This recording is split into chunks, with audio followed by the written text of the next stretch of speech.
Forms the basis of our discussion this afternoon on Bottomline Africa, awakening the Mandela spirit, and of course that speech there by Antonio Guterres, the UN Secretary General. And I'm now joined by Mr. Denis Kothe. He is the President, the African Union Economic, Social and Cultural Council. He's with me in studio. Thank you so much, sir, for joining me. And we're also joined by Dr. Charles Sinkala. He is the President, Africa 55 States, an organization of African political parties, also an international relations consultant, and he is joining us live all the way from South Africa. Good afternoon, sir. Thank you so much for joining us on Bottomline Africa. Okay, straight on to that day, 18th of July, a day where we mark the Mandela Day, and of course, all in the spirit of giving back. Perhaps I could start with the two of you, gentlemen, who are with me in studio this afternoon, and let's talk about how you each individually marked that day. If I could start with you, Mr. Denis. Thank you very much. Good afternoon, viewers. Mandela Day is a very special day for us as Africa. And we all remember Mandela as our hero. Mandela was a hero in the sense that he changed the way people are looking at Africa. And this is a day that is very important for us, and we keep on remembering. And Mandela, when he came out, people expected that he would radically make a lot of changes in South Africa as president. But because of his love for peace, his love for unity, he ensured that South Africa remained united, and Africa remained united the same way. I think this is a very important spirit that we need also to emulate as leaders of Africa. Thank you. How about you, sir, Dr. Charles, especially also being in South Africa? How did you perhaps commemorate this day, the Mandela Day? Thank you very much, Kosela, and thank you to your viewers who are viewing us today. I think it's a period that will reflect how pivotal role Nelson Mandela played in terms of reuniting a broken society, especially after the abolishment of apartheid. And I think the transition of government from apartheid to the new democratic dispensation has created a harmony where it created a rainbow nation. And I think that has to be commended. That's the leadership we need in Africa.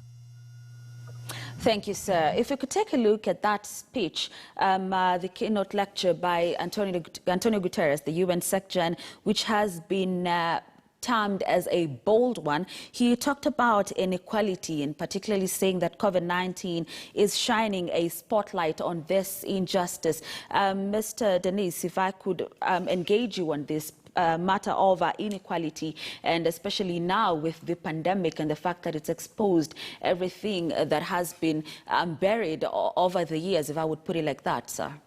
The UN Secretary General was very right in his statement. And if you look at even our society today as Africa, there's a lot of inequality. Without necessarily looking at only COVID-19, the inequality is still something that we need to deal with in Africa. And COVID-19 has really exposed this. Look at how the pandemic is going on in various countries in Africa. And look at the disparity between those who are rich and those who are poor. When we are told to observe the regulations of washing your hands and making sure that you are safe, people want to do that, but they are not in a position to do that. And that in itself is discrimination, because we cannot have a situation where we are expected to behave the same, but others are more privileged and others are less privileged. Now, this is quite a challenge, and it's something that we really need to look at. And I'm happy that the UN Secretary General openly and obviously made this statement, knowing very well that there's a problem that needs to be dealt with. And COVID is an eye-opener in terms of looking at our inequality situation. And it's, if I could engage you, Dr. Charles, still on that speech by Antonio Guterres, where he talks of racial injustice. I mean, this comes just a few weeks after we saw, you know, the protests that were held globally, if I'd put it like that, under the hashtag Black Lives Matter. This is after the killing of George Floyd. But also, this comes at a time where, especially in South Africa, we still experience xenophobia. If I could get your comments regarding that, and particularly a statement that Guterres made, where he said that the legacy of colonialism still reverberates in the world, sir. Yes, thank you very much. His speech by the chair of United Nations, Guterres, has nothing to be surprised of. I mean, that was actually anticipated. And this has been the speech which has been there from the United Nations over and over and over and again. We must remember very well that the erstwhile Kofi Annan spoke very decisively in terms of inequalities and the balance of economic opportunities in the world. And as well, his predecessor, Ban Ki-moon, also as well continued to speak decisively. And, you know, these are things which we have been talking about for the past 20 to 75 years when the United Nations was established. But it is very shockingly and surprisingly that we still have these inequalities and in our communities, and our countries are at the biggest problem and challenge in terms of trying to regulate these inequalities. You know, his speech was more of, he was talking about the same problems, but we expect more of practical approach on how the things will be changed, on how the implementation is going to be dealt with. I mean, the speech was very amazing and well received, but the question is, are we going to remain still on the speech, or are we going to go beyond the speech, which has been given a fundamental role of implementation by individual member states and countries? And what role is United Nations has been mandated to go beyond just the establishing speech or talking about what the problems are in the communities? You know, it is also very shockingly that especially Africa, for over 60 years, we've been talking about the problems which we have, but there's very lack of implementation in terms of spearheading the programs. You know, we believe that the United Nations has a union for the whole world and countries in particular, supposed to take a lead in identifying countries like, for instance, Zimbabwe. What are the problems of Zimbabwe has got? The education is paralyzed, the economy is paralyzed. Can we have the guns and the things and tanks to incubate Zimbabwe for a period of time and make sure that Zimbabwe sustained itself, get out of the sanctions which are there, and build the Zimbabwe economy in terms of agriculture and gross domestic happiness? You must remember that all the organization has been based on the country's relations. And I think one item which caught my eye, I think in his speech, he mentioned that economy must not be based on countries. Economy must be based on people, because people are the ones who actually have the heat in terms of the economic activities. So when you talk about the economy has increased by 1.5%, you know, we're talking about the country, but the individuals, they are not actually having that type of increase in terms of economy. So the leadership of organizations, the regional organizations, the international organizations, has to sync together in terms of trying to eradicate poverty, end corruption. And while they talk about the ending corruption, they must show the way the member states has to demonstrate beyond reasonable doubt that this is how we have to end corruption. You see in China, they've got a very good approach where they've got a zero tolerance in terms of corruption. But when you look at the other nations, you know, like Uganda or even other African nations, including beyond Africa, corruption is condemned, but by those who are condemning corruptions, we find that they are the same people who are participating in terms of corruption activities. So, but my point, what I'm trying to talk about is, can we stop talking and can we see the activities based on results? You know, many speeches has been promulgated on the past 75 years, and you know, very little has been implemented. And if you check on the speeches, all of them end up in the news, in the mainstream media, but there's nothing implemented on the system. So if we're complaining about the situations to improve, if we have to get a globalist economy, I hear he was talking about a new social contract. We can't talk about the new social contract because the new social contract was established 70, 100 years ago. You know, that social contract that we govern ourselves, we become self-reliant, we get away from colonialism, you know, dependency of other international funders. You know, we have a sustainable economies in our countries that we produce what we eat and we do not eat what we do not produce. So we can't be now, after almost 100 years, that we must draw up another new social contract, you know. Just like I've mentioned earlier before on different platforms, that the river and the dams decided long time ago that they'll be flowing towards the sea, and there's no way they're going to divert, and everything they do, they are in that stream and conduit of going down the sea. And I think the world as well must decide, because now what we are facing, like what you mentioned earlier about the unrest, injustices, and the racial systematic injustices in the United States of America and the rest of the world, this is going to now spark a revolution that now people are fed up of the system that has been enacted to protect them. Now they'll be taking these things in their own hands.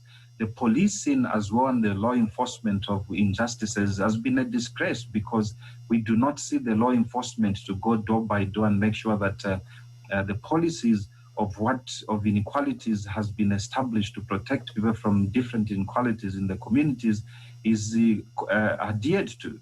And we don't see that system of policing. As long as the policies end up on the speech and in the mainstream media, and is not enacted into law, that would be a challenge. What he's talking about is very clear and very good, but can we have those policies enacted into law so that we can hold our governments to account? Dr. Charles, just allow me to engage you further, because you've talked about a lot of things, and you've mentioned the word people more than twice, actually. But then the people, ourselves, you two gentlemen with me in studio, and a lot of the people that are watching us, have we learned? Are we ready to take this action? Because, for instance, if I could just talk about corruption, yes, we blame the leaders and all of that, but we're still the same people who, for instance, offer bribes, If I could also go back to the point that I mentioned earlier, particularly on South Africans, xenophobia, for instance, and that does not only, it's not only about South Africa, because, for instance, also here in Kenya, especially right now during the COVID-19 restrictions, we've witnessed a lot of police brutality and deaths as a result of this brutality. So how far are we as the people in terms of now acting and no longer saying, Dr. Charles? Yes, you see, all what you are seeing about it, that's why I did not want to touch on the symptoms of what has created this situation, which is a corruption, poverty, inequality, unemployment. These are symptoms of the rotten system which hasn't been established and adhered to, which is not even into law. If you talk about Kenya, where you are there's no law that protects the citizens, that the government should create employment for them. As long as there will be an absence of a law, a constitutional law backed by the constitution, that the government is mandated to do certain things and ABCD, citizens and people, yes, I'll mention again the people, they will have nowhere to run. If you look at the bureaucratic system of governance, the way we have created in terms of regional organization and international community organization, it's a different set that does not even keep an eye or an oversight on countries. So countries are not led or implemented to be led to make sure that they conform. Xenophobia, yes, the opportunities are small because of the migration, and migration is reality. We cannot stop migration, from people moving from country to country. It's not only that the people are moving or fleeing from conflict or other uncertainties, but they also want just a different environment for themselves to be established. So countries must be educated and a set of ideology of following up, so that they've got a backing from governments that what you are doing, we're actually doing towards an achievement of something. In the absence of a political will and economical will to lead people in a designated way and drawing to them, we cannot just say we are ending corruption. Most of the people, they don't even know what corruption is in Africa. I was shocked to interview a few people on one of the platforms where I speak. They don't even know what corruption is. Corruption, they mentioned about only the government, that the government tenders, that is corruption. Corruption is something different from how the perspective of the narrative of the people they have talked about. Corruption's got two people involved. There's a recipient and the initiator of corruption. And many of these government high-profile elite corruption has been initiated from elsewhere, if you talk about Africa. So these people, they come with the suitcases of money and they approach these government officials just to get a tender. So how do we educate them to resist and show them that the impact of their actions in terms of corruption, it comes as a result of migration and uncertainty in the country? And I think if you talk about also... because I'm told we are out of time and I need to engage Mr. Dennis. My apologies for that. Mr. Dennis, let me conclude there. Let me conclude there, Krasel. You know, the lack of that continuity of integrating all organizations together to work together for common goal. When there's a citizen stranded in Kenya from Congo, the two governments together must sit back together and deal with that issue. And I think that we're going to move forward. Thank you. Okay, thank you, sir. Thank you, sir. Mr. Dennis, let's take a look at the leadership within, the African Union member states, and of course also in your capacity as the President, African Union Economic, Social and Cultural Council. And going back, of course, to the Mandela spirit, are we still inspired by this spirit, especially, in today's generation of leadership, sir? I'll talk about that in relation to, I wanted to interject when my brother was talking about the speech by the UN Secretary General. I think we've had a lot of talks, a lot of presentations, but it is high time that we have action. We need really action that can change things, and we cannot be talking and without endlessly without any result. Now, coming to the point that you've raised, he also talked about corruption, and you are talking about the Mandela spirit. It's like we really respect what the late hero did, and we admire the leadership that he left behind. But the question is, do we want to also leave examples like Mandela did? And also, if you ask yourself, what made the late Mandela become a hero? This is something that I keep discussing with my colleagues. Mandela only did the right things. Why can't our leaders do the right things? And I think it is important for us as Africa to reflect and say, in 1963, when most of these countries got independence, where are we today as we were making the Africa Day the other day, and where do we want to go? What are the achievements? What are the challenges? So there are a lot of things that we need to look at as Africa. We need to rethink ourselves and put strategies that can take the continent further. The UN Secretary General also spoke about corruption.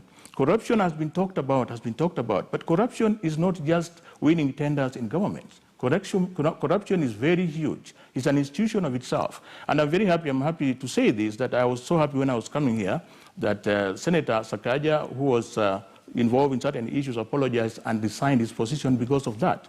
Corruption is also abuse of position. It's abuse of office. And therefore, when you're a leader and you find yourself in a situation and you want to manipulate your position, then that is where corruption starts. Winning tenders in government and manipulating how people make business is just one aspect of corruption. Corruption has ruined institutions. Corruption has ruined countries. Look at our education sector in Kenya, for instance. Look at the health sector.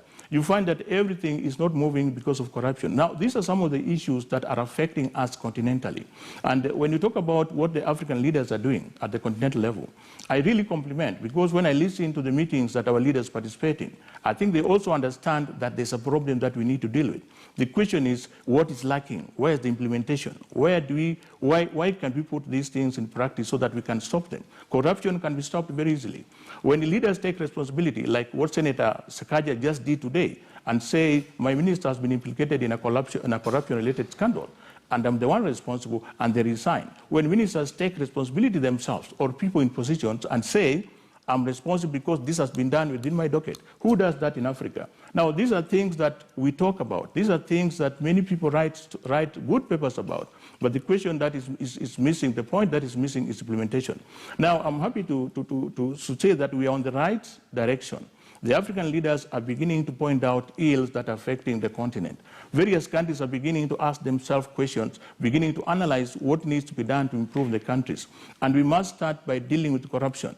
Corruption is a very strong segment that has given Africa a very bad image. Corruption exists in other countries, but sometimes it's very sad for us, especially in Africa, when you find that somebody eats the money of the less privileged, people who are sick.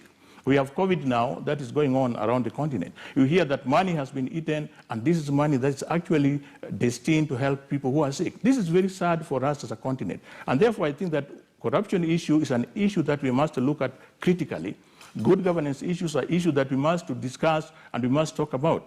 I'm happy also to compliment Dr. Sankala, who is my colleague who are on the panel with, for starting a thinking facility, a thinking forum where we as Africans, we as Kenyans, we as Zimbabweans, we as South Africans, we can begin to engage. We can begin to talk about what is facing us, and working with the civil society and other non-state actors to support the initiatives and the agendas that our leaders are already making at the continental level. We're completely out of time, but again, I need to get a reaction, Mr. Dennis, on a statement made by Antonio Guterres in his speech. Allow me to read it. 100 million more people could be pushed into extreme poverty. We could see famines rather of historic proportions. COVID-19 has been likened to an X-ray, revealing fractures in the fragile skeleton of the societies we have built. Your reaction, sir? COVID-19 is not something that we should take for granted. And I think people who look at it and who analyze it critically can see the impact that it's going to have on the society, on the economy, and in our political development. And therefore, it's something that our leaders must really think about very, very seriously. When you tell us to observe, to stay at home, and to ensure that we don't go to work, but what do we expect people to eat? So I think the UN Secretary General was very, very clear and very realistic in the way that we need to deal with the COVID-19. Our leaders must come up with measures, must come up with situations and solutions that can help the people. And it's a disease that is going to be there with us for some time. It's a disease that we don't know. We don't know the dimension that it's going to take. So I think when the UN Secretary General spoke, he's worried, like all of us are worried, because it is something that is really affecting the society. It is affecting our income, it is destroying our economy, and it's interfering with our social way of life. So I think there's a need for us really to interrogate ourselves strongly and to look at, come up with measures and ways that will be instrumental in making sure that the people are safe and the COVID-19 is brought under control. In under a minute, Dr. Charles, please, let's get your closing remarks, and you could also talk about some of the opportunities for Africa's growth that have been presented by this pandemic. In under a minute, please, sir. Yeah, thank you very much. As president of Africa 55 states, we have established an organization which will have a contract with the individual Africans and not states. And I think from educating the people, we believe that they will more hold their governments to account, and they will demand answers from their government. And I think we have a sense of going forward. I think we just need unity in the world so that we can all work together and benefit from the value chain. Thank you very much, and thank you for having me. Thank you so much, sir. Your closing remarks, Mr. Dennis? Thank you very much. I agree with you, Dr. Sankala. We must have opportunity where we begin to ask our leaders. African Union is doing, the leaders have their own agenda. But as the African people, we must also have our own agenda. And let me tell you, the first animal that we must deal with is corruption. Corruption is destroying business in Africa. Nobody is going to invest in an environment where people are corrupted.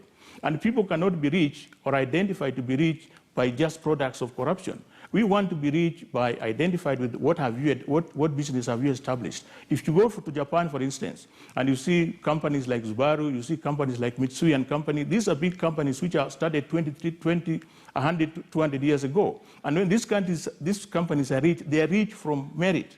But we cannot be rich, and yet if you look at what somebody is doing or what a leader is doing, you can't even identify that richness with any activity. We must begin to look at ourselves. We must begin to say Africa must move on. We must compete with other developed nations so that we put our house in order. That is the way to go. Indeed. Thank you so much, sir. Mr. Denis Kothe, he is the president, the African Union Economic, Social and Cultural Council, and of course, Dr. Charles Nkala, the president, Africa 55 States, an organization of African political parties, also and international relations consultant, who of course was joining us live all the way from South Africa. Thank you so much, gentlemen, for joining us on Bottomline Africa this afternoon. Now, still on that, chefs in South Africa cooked up a soup storm on Saturday to mark Mandela Day and feed thousands of people in need. Chefs prepared thousands of